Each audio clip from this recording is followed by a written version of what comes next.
Sean bienvenidos a esta nueva edición de Cuestionare, de regreso en el campus de la Universidad de las Américas Puebla. Y esta semana tenemos un tema de mucha trascendencia que realmente aporta al debate público y que trae memorias de uno de los sucesos más desafortunados en la historia moderna de nuestro país. Vamos a hablar del caso de Ayotzinapa. Eh, Parece poco real, ¿no? Que ya pasaron 8 años, o que están pronto a pasar 8 años de este terrible acontecimiento, donde 43 estudiantes normalistas desaparecieron en medio de manifestaciones que se iban a realizar y donde, pues, la versión que dio el gobierno en ese tiempo, presidido por Enrique Peña Nieto, discrepa mucho de los hechos, contraste con la realidad y que permeó mucho en su administración. Voy a pasar con Elian, a quien le agradezco mucho que nos acompañe, el nuevo fichaje de Cuestionare, y a Regi, alumna destacada de Derecho y Relaciones Internacionales, que acompañan el roster del día de hoy. Elian, te agradezco que estés aquí, paso contigo y abro este diálogo con una pregunta muy clara, ¿no? ¿Qué significó primero Ayotzinapa para el gobierno de Enrique Peña Nieto? Y quisiera que nos platicaras tantito por qué es relevante y por qué estamos platicando 8 años después de este tema, ¿no? Creo que todo se puede resumir a una sola cosa, Toño. Derechos humanos. Desde 2008 hay una reforma y el principal objetivo de nuestro marco normativo es proteger y garantizar los derechos humanos.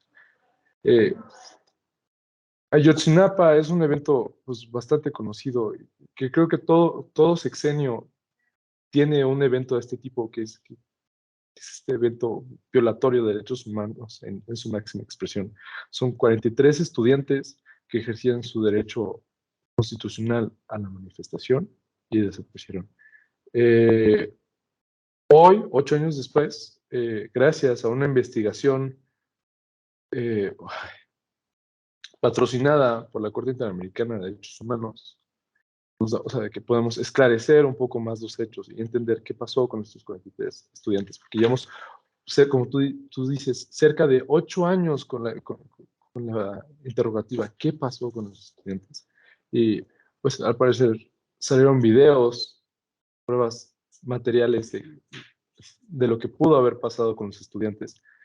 Hasta donde tengo entendido, todavía no se ha vinculado a proceso a ninguna autoridad, porque esto es un evento, al parecer, un acto delictivo llevado a cabo por tanto miembros de narcomenudeo en México como autoridades mexicanas de la Secretaría de Marina. Hasta donde entiendo, todavía no se ha vinculado a proceso a nadie. De hecho, hay opiniones bastante fuertes del presidente deslindando al secretario de Marina respecto a la responsabilidad de estos hechos. Y pues ya en resumen creo que así podemos relatar este evento. Coincido contigo, Elian. Creo que sin duda fue un momento donde la administración de Enrique Peña Nieto fue en declive, ¿no? Podemos dar este año 2014 como una referencia en donde pues este gobierno que venía de las reformas estructurales, la reforma energética, la reforma educativa, que le habían dado mucha fuerza, ¿no? Mucha legitimidad del Pacto por México. Y en 2014 vemos el hecho de Ayotzinapa, la desaparición de los 43 estudiantes normalistas de la Escuela Normal Rural de Ayotzinapa, en el municipio de Iguala, en Guerrero, y también el tema de la Casa Blanca, ¿no? Angélica Rivera, pues esta famosa casa que qué curioso, ¿no? Los escándalos presidenciales tienen que ver con casas también en este sexenio, pero dejando eso aparte, lo que creo que es preocupante, Lean, y lo que nos reúne aquí, es que el gobierno de Enrique Peña Nieto vendió una verdad histórica, vendió una verdad donde la Procuraduría General de la República en ese momento, eh, eh, bueno, no precedida, sino donde su titular era Jesús Murillo Caram, dio versiones que habían sido los grupos del crimen organizado, los que habían asesinado a los estudiantes normalistas, habían quemado sus restos en el basurero de Cocutla, perdón, y habían tirado sus restos al río, ¿no? Y me parece que esta cuestión de querer dar carpetazo, de decir que la verdad histórica fue la única real, eh, siempre fue uno de los objetivos del actual gobierno de desmentir, ¿no? El presidente López Obrador también capitalizó mucho de su movimiento a partir de Ayotzinapa, para bien o para mal, capitalizó muy bien porque supo utilizar esto para pues, desprestigiar, para evidenciar que el Estado cometía crímenes, ¿no? Cometía crímenes contra estudiantes que, como bien decías, ejercían su libre derecho de manifestación y donde pues varias de las agencias del Estado mexicano encargadas de seguridad, entre ellas hoy se discute la posibilidad de que miembros de la Marina hayan interferido en la escena del crimen. Desde una óptica me parece que la Marina es una de las instituciones más respetables en nuestro país. Veamos la ENVIPE, tiene índices de confianza arriba del 90%. Las agencias internacionales, la DEA, el FBI, colaboran directamente con la Marina reconociendo sus capacidades institucionales, su lealtad y disciplina. Creo que no se debería manchar a toda la institución por actos individualizados, pero sin duda se tienen que llegar a deslindar responsabilidades y creo que México necesita eso para que esta comisión que hay de la verdad histórica pueda satisfacer el trabajo que le fue entregado. Regi, paso contigo para que discutamos cuál es el rol de ahora esta comisión de la verdad que está trabajando junto a este grupo de expertos y que acaban de descubrir pues estos videos inéditos que no conocíamos, donde se ve pues que se están alterando las escenas del crimen, ¿no? ¿Qué nos hace esto pensar hasta dónde tendría que llegar esta investigación? ¿Realmente veremos a secretarios de Estado en la cárcel? Veremos al exprocurador teniendo que testificar. ¿Qué analizas? ¿Qué lectura le das a esta situación, Regi?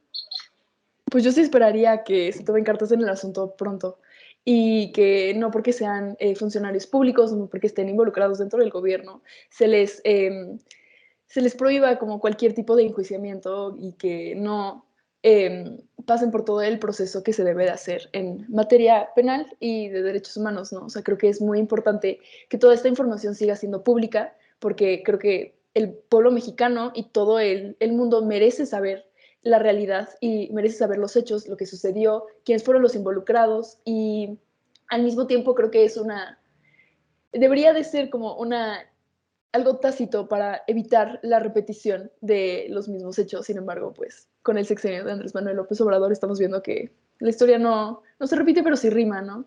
Y yo esperaría que estén manejando bastante transparencia en todos los hechos, en todos los procesos y que también todas las víctimas directas e indirectas, pues con toda la información que estén sacando, o sea, también tengan mucho cuidado de no revictimizarlas y que puedan darles como el suficiente apoyo, tanto emocional, psicológico, que necesiten, porque creo que también es una parte que el Estado mexicano debe de proporcionar por haber causado tanto daño a las familias y a las víctimas directas también. Y creo que es una característica de este gobierno, Regi, que ha buscado reivindicar los crímenes que se cometieron en el pasado. Esta comisión de la verdad histórica durante la Guerra Sucia, donde se desaparecían a guerrilleros, comunistas, durante de los 50 a los 80. Pues el gobierno de México busca esta reparación, ¿no? Aunque sea histórica, del daño. Me parece que para llegar a esta justicia transicional, pues sí tenemos que tener estas garantías de acceso a la verdad, no repetición, reparación integral del daño, para dejar constancia de que pasaron estas cosas y que no querremos que vuelvan a pasar.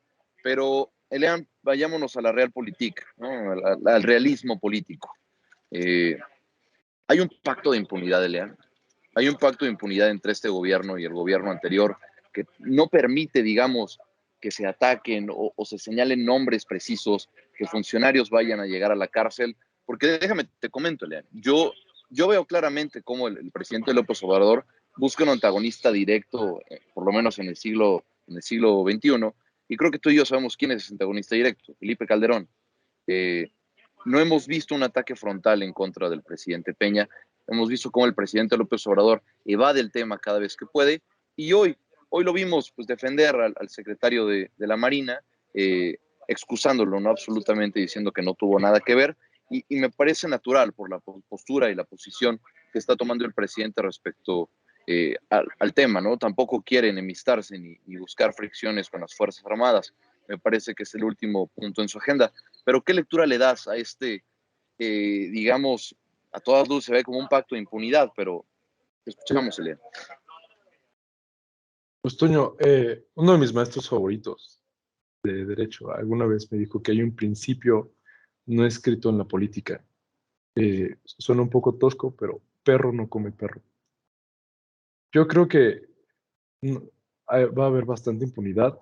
Lo vimos hoy en la mañana, porque las autoridades atienden a un principio de legalidad, tienen que actuar dentro del marco normativo en todo momento, y es su responsabilidad, es su obligación como autoridad siempre tener en vista derechos humanos. Entonces, yo no digo que se manche a toda la institución de Marina por actos individuales, porque esto es crimen organizado en su máxima expresión, es la corrupción del Estado. Pero por lo mismo, o sea, hasta ahorita no hemos visto, porque tienen la capacidad perfectamente, por el control mismo, por este principio de legalidad dentro de la institución, de llevar a cabo las acciones correspondientes conforme lo dicta la ley. Yo creo que lo que se busca es la teoría discursiva de Habermas decía que hay que buscar un grado elevado de emancipación frente al poder. Y por lo mismo, este discurso que busca antagonizar va en contra de esta teoría discursiva. Es un discurso mesiánico para llevar la atención a otro lado y yo ofrecerme como el Salvador. Va a pasar lo mismo que ha pasado con todos los casos renombrados de corrupción anteriores. Se va a quedar enterrado y le van a dar un carpetazo, probablemente. A mí me preocuparía que pasara eso, ¿no? Creo que especialmente por las familias, por las víctimas indirectas, las víctimas directas, digamos, que son las familias de estos 43 estudiantes que desde 2014 incesablemente han estado en distintos puntos, desde distintos espacios, luchando porque se haga justicia, ¿no? Me parecería terrible pensar que con este carpetazo y decir que la verdad histórica fue la única verdad que hubo, tengamos un absoluto. Yo creo que hay muchos intereses todavía de por medio. Veas el caso de Tomás Herón de Lucio, ¿no? Quien era titular de la Agencia de Investigación Criminal, hoy con órdenes de extradición y prófugo en Israel, que tuvo una injerencia directa en la posible alteración del caso y lo que sucedió con estos 43 estudiantes. Parecería complicado no mantener esperanzas 8 años después, pero pues las familias de las víctimas yo creo que va a ser lo último que van a perder.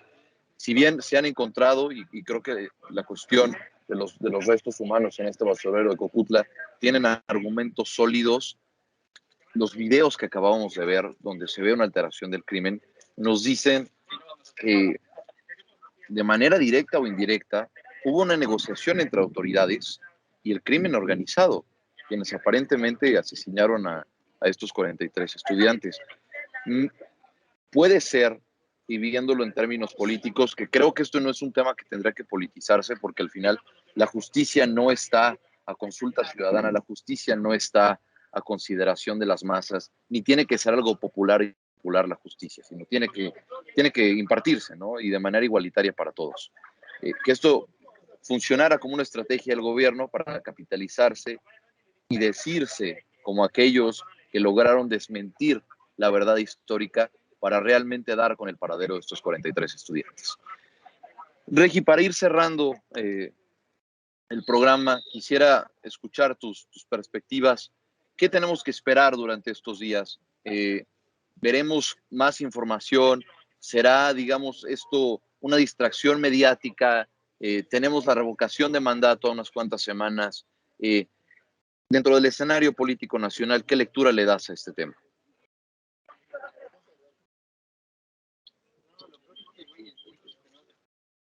Sin duda espero que no sea una cortina mediática, porque a mí me parece gravísimo que justamente las autoridades, quienes se supone que están encargadas de promover, de respetar, de proteger y de garantizar que los derechos humanos todos los días las personas los tengan y que estén informados y que bajo ninguna circunstancia se vean afectados, son las primeras personas que los dañan.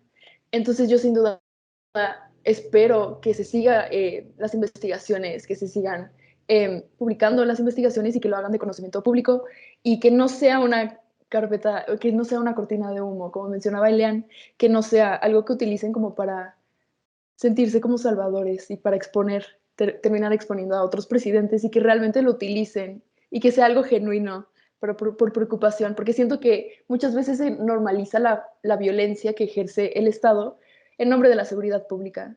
Y sin duda alguna creo que si eso lo está haciendo el gobierno, la población mexicana también lo termina haciendo. Entonces yo de verdad espero que esto se mantenga y que no sea nada más una cuestión de días, de un tema que tratar unos cuantos días y que se siga investigando y que si a quienes sean responsables, pues también se les enjuicie. E inclusive en algún momento si el Estado mexicano no está respondiendo, pues yo creo que escalarlo como algún órgano ya internacional de derechos humanos, la Corte Interamericana, que pues sabemos que no es la primera vez que México pues sería enjuiciado ante un órgano internacional en materia de derechos humanos.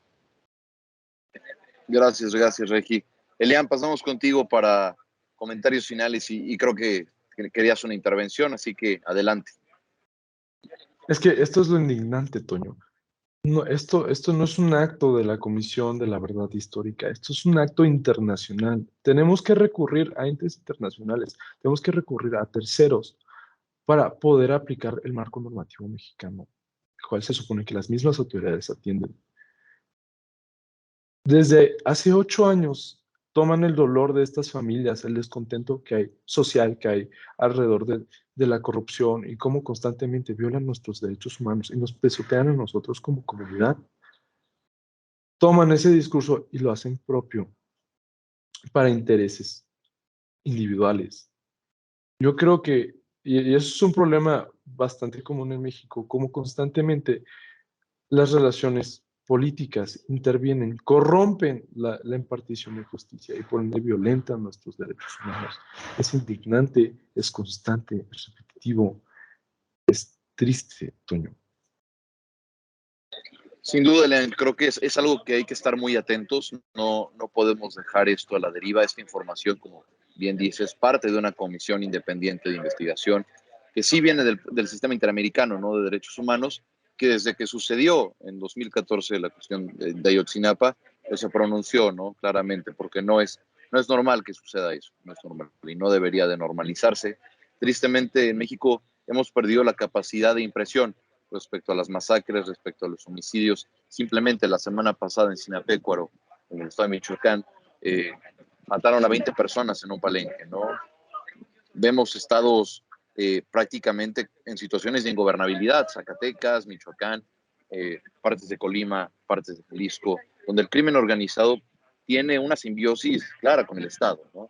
Hay que dejar de normalizar eso y entender que el Estado de Derecho tiene que ser sobre todo el territorio y las leyes se tienen que cumplir y hacer cumplir por y para todos los mexicanos. Mientras vamos a seguir atentos, esto es un programa que podremos decir con información preliminar. Todavía no sabemos mucho, pero así como lo hicimos con Ucrania, vamos a seguir atentos, vamos a traer las actualizaciones pertinentes y les agradecemos mucho también a nuestro querido auditorio que nos hayan sintonizado en esta edición de Cuestionare.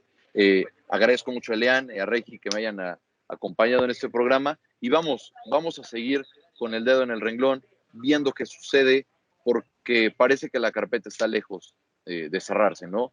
Veremos cosas nuevas y creo que en la coyuntura política del país será muy interesante.